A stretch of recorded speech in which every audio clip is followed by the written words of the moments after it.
I definitely made a mistake on the course setup. I should have listened a little bit more to my intuition, and we, for whatever reason, that wasn't the right way to set the course up. We didn't expect the greens to be this soft. New footage of Keegan Bradley and Scottie Scheffler is going viral, and it's shattering the golf world. What was supposed to stay behind locker room doors is now blowing up into the sport's biggest controversy. But there's far more beneath this clip than anyone's admitting. And today, I'm exposing the truth behind the chaos. The viral shockwave. We tried to set the course up to help our team. Obviously, it wasn't the right decision. I think anytime you're the leader of a team, or you're the captain or the coach or whatever, we talked about this last night, you have to take, you're going to get the accolades, and you need to take the blame for when things don't go well. And the footage didn't just leak, it exploded. Within hours, X was ablaze. Hashtags like, "and the creatively cruel" trended globally. It was the kind of internet inferno golf hadn't seen since the Patrick Reed family drama era. But this time, it wasn't a sideshow. It was the main event. The clip itself is deceptively calm at first. Bradley sits in a dimly lit room, golf polos wrinkled, expression equal parts captain and confessor. He leans forward, voice trembling slightly, saying, "Scottie carried the weight of the world out there. It should have been noble. It should have been uplifting." Instead, it came across like a man trying to justify a bad decision to a mirror. Within minutes, the narrative split down the middle. One half of golf Twitter canonized Bradley as a leader. Class act, ride or die, captain with compassion. The other half saw a man auditioning for the next season of Crisis PR, Sports Edition.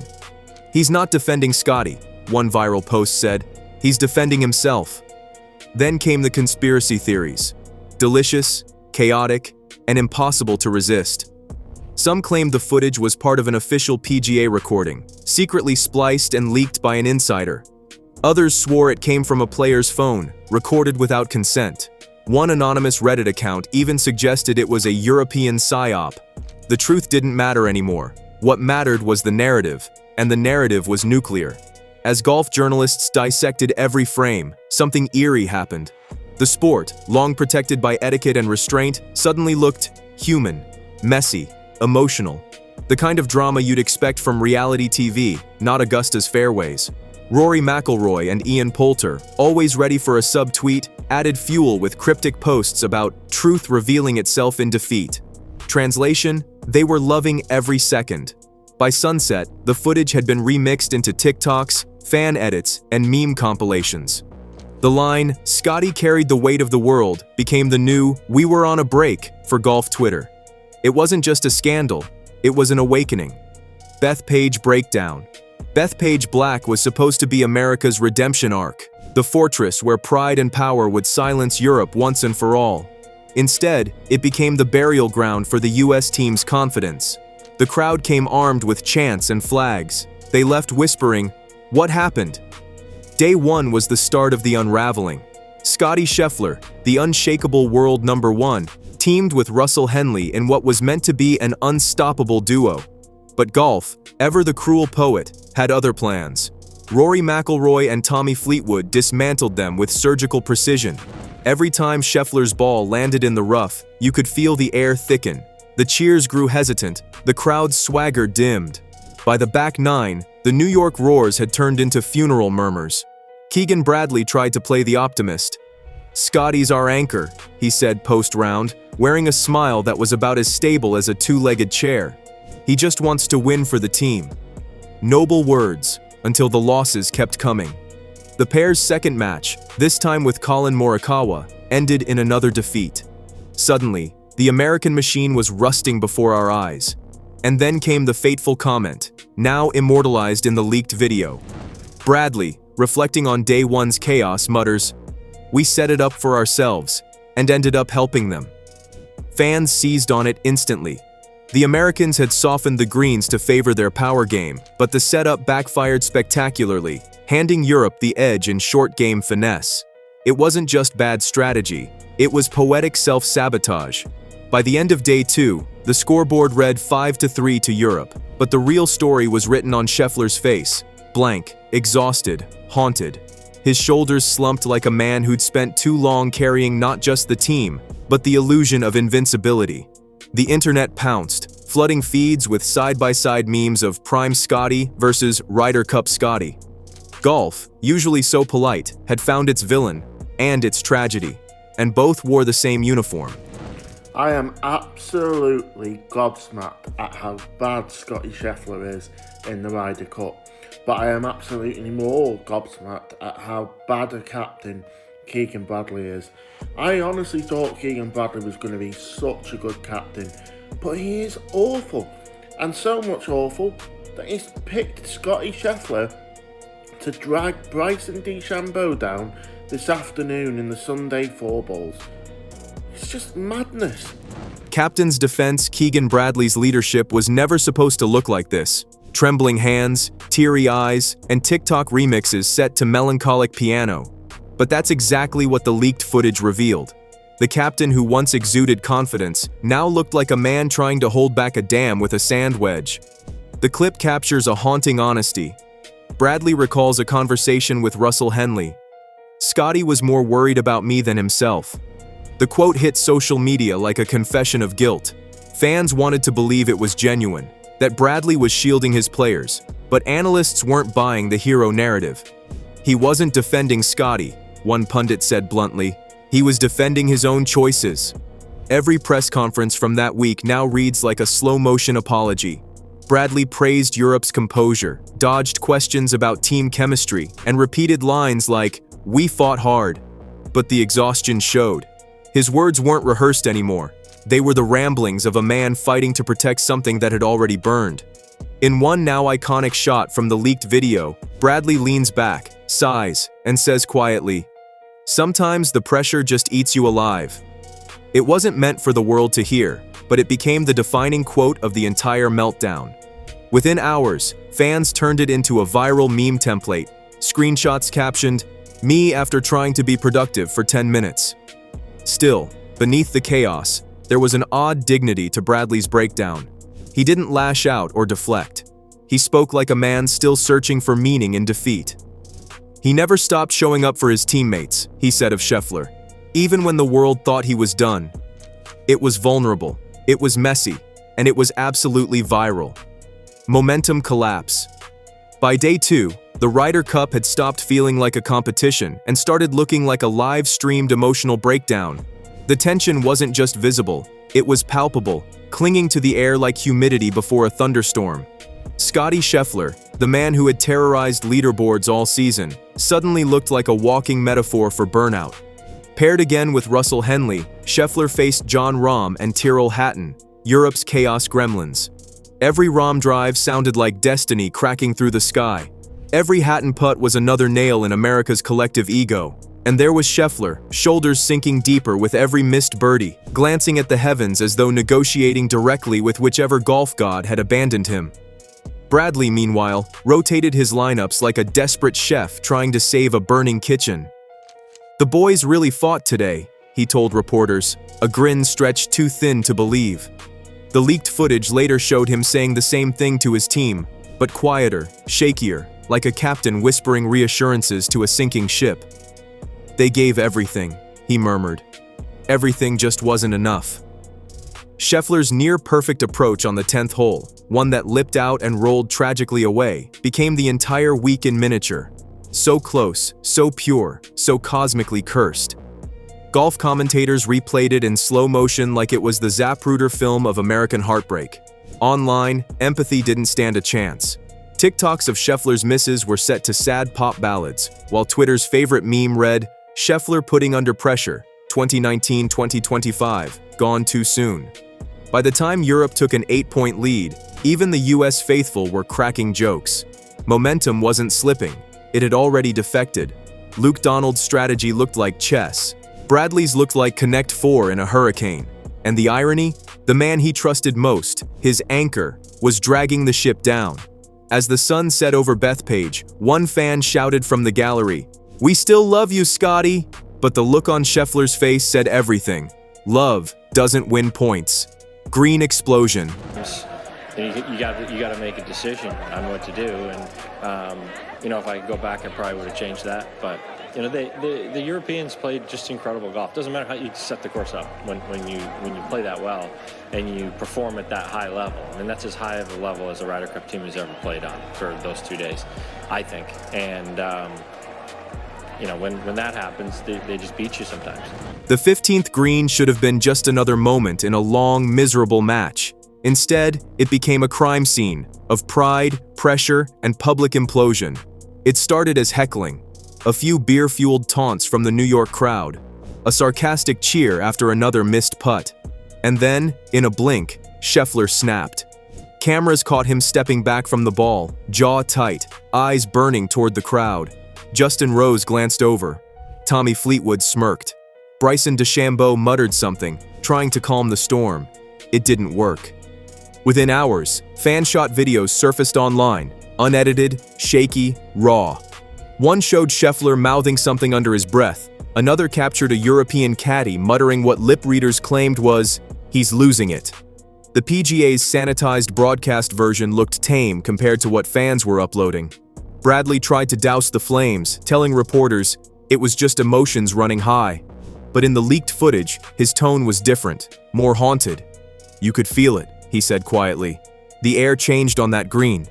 Social media declared it the green explosion. Golf memes went feral. One viral edit compared Scheffler's outburst to Kanye's "I'ma let you finish" moment, complete with dramatic orchestral music. Another labeled it Caddyshack, Apocalypse Edition. But beneath the mockery was something deeply human. For years, Scheffler had been golf's steady hand, a calm face in chaos. Seeing him lose composure, seeing him feel, was shocking. It was a reminder that even the polished world of golf isn't immune to emotional combustion. The 15th green became symbolic, a patch of grass where golf's mask slipped. Etiquette cracked. Politeness evaporated. The sport that prided itself on control revealed its raw, unfiltered nerve, and millions couldn't look away. Emotional defense. When Europe finally hoisted the cup, champagne spraying like confetti under the unforgiving lights of Bethpage, the American locker room looked like a wake. The laughter was gone, the swagger gone. Players sat slumped in silence, their shadows stretching long against the tiled floor, as if even the walls were embarrassed to watch. Reporters hovered outside like undertakers, whispering condolences to one another about what had just gone wrong. And then, into this cathedral of quiet failure, walked Keegan Bradley.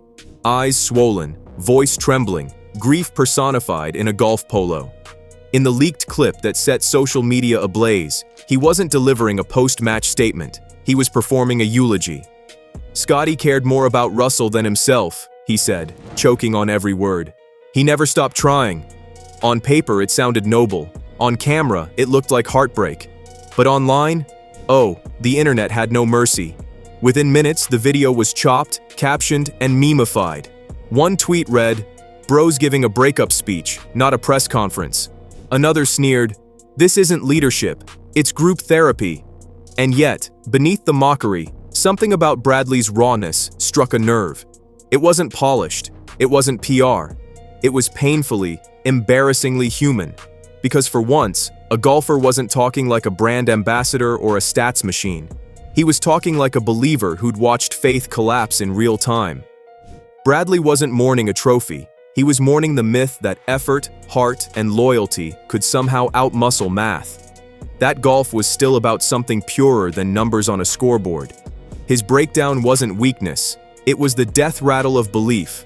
Of course, the pundits couldn't help themselves.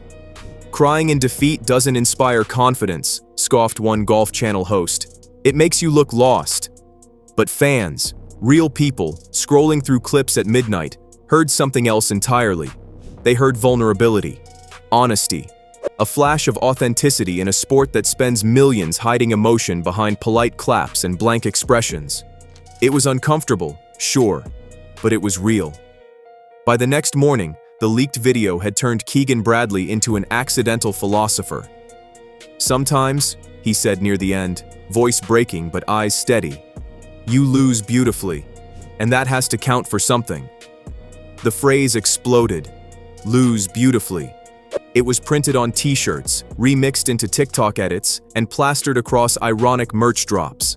A tragic mantra for a team that fell short, and a poetic reminder that even in humiliation, there can be art. Captain's confession. When the firestorm refused to fade, when memes became mantras and the internet refused to move on, Keegan Bradley did the one thing no modern sports figure dares to do. He told the truth. Not the polished, media-trained version, not the "we'll come back stronger" cliché. The real thing. Raw, unedited, dangerously human.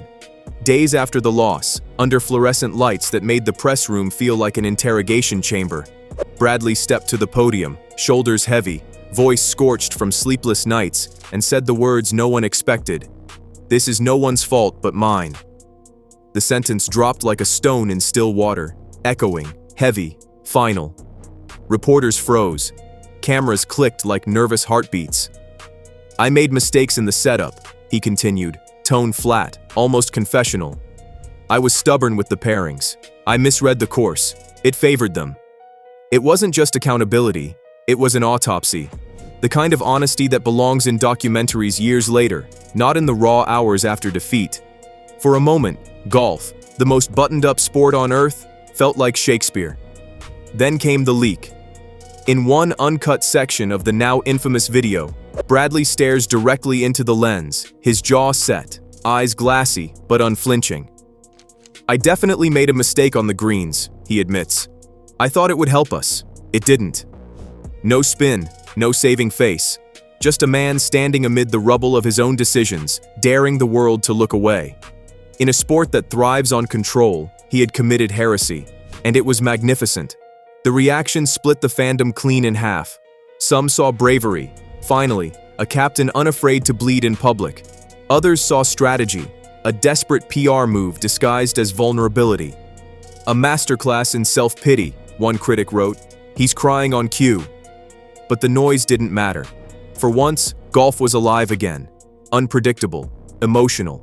The kind of theater that made even casual fans tune in just to watch the flames. One columnist dubbed him the Captain Ahab of golf. Another added, "Except this time, he's apologizing to the whale." The metaphor stuck like glue.